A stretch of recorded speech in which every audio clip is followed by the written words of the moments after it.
Et bonjour à toutes et à tous, c'est Hello Dr Ninjago. Alors aujourd'hui on se retrouve pour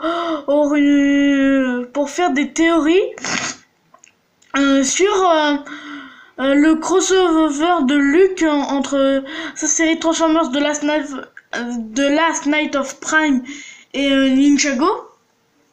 Pas Lego Time parce qu'il a annulé, il disait que c'était un échec, comme je vous l'ai dit dans ma vidéo précédente où je fais de la pub. Je tiens juste à préciser que dans cette vidéo-là, il y aura du spoil sur la fin de l'épisode 4 de la saison 4 et la fin de la saison 3 de Ninjago. Donc si vous ne les avez pas vus, quittez vite la vidéo et allez les voir. Bon, c'était le petit message. Voilà. Il avait dit dans une de ses vidéos qu'il a supprimé que ce serait un peu à cause de Lego Time que les univers seraient mélangés parce qu'ils auraient trouvé l'espèce Cybertron et tout qui sont les Transformers et tout. Et comme la série a été supprimée, on sait pas comment les dimensions vont être mélangées. Et du coup j'ai réfléchi et j'ai pu émettre des théories. Théorie numéro 1. C'est le ninja du temps qui est derrière tout ça. Pourquoi est-ce que je dis... Donc pour ceux qui ne savent pas, le ninja du temps c'est le grand méchant de sa saison 4.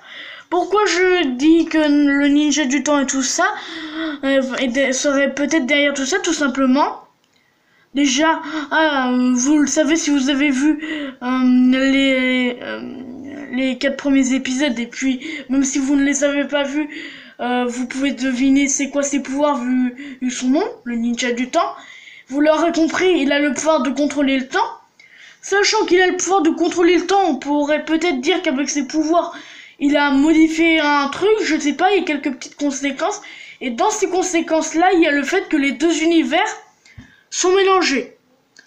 Donc voilà, c'est une théorie qui me semble assez plausible. On passe à la seconde. Théorie numéro 2, c'est tout simplement Quintessa qui est derrière tout ça.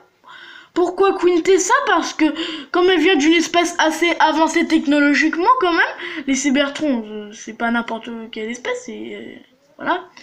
Comme ils sont très avancés technologiquement, peut-être que Quintessa aurait mis en place aurait créé une machine, je sais pas, un truc spatio-temporel ou je sais pas, un truc du genre, qui aurait fait fusionner les deux dimensions. Et après, elle aurait pris contact avec le ninja du temps. Parce qu'aussi, à la fin, on voit qu'elle aide le ninja du temps et elle dit qu'il faut lui rendre un petit service. Et là, attention, spoiler, ce service, ça pourrait peut-être qu'elle l'aide à tuer le dernier chevalier des Primes, vu que c'est son but dans la série de Luke. Donc, voilà pour la deuxième théorie. Et théorie numéro 3, dernière et troisième théorie qui me semble la plus probable selon moi.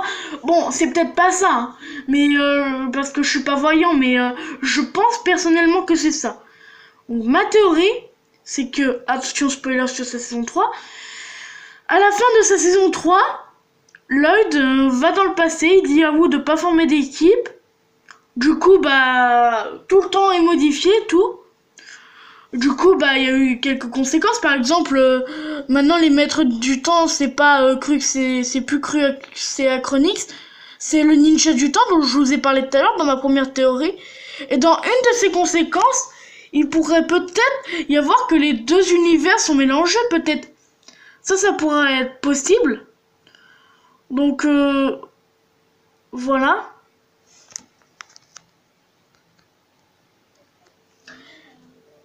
C'est la fin de cette vidéo.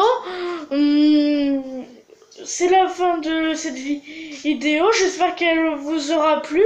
Et j'espère, Luc, que les théories que j'ai faites sur ton crossover t'auront plu. Voilà. C'était Hello Dr Ninjago. À la prochaine.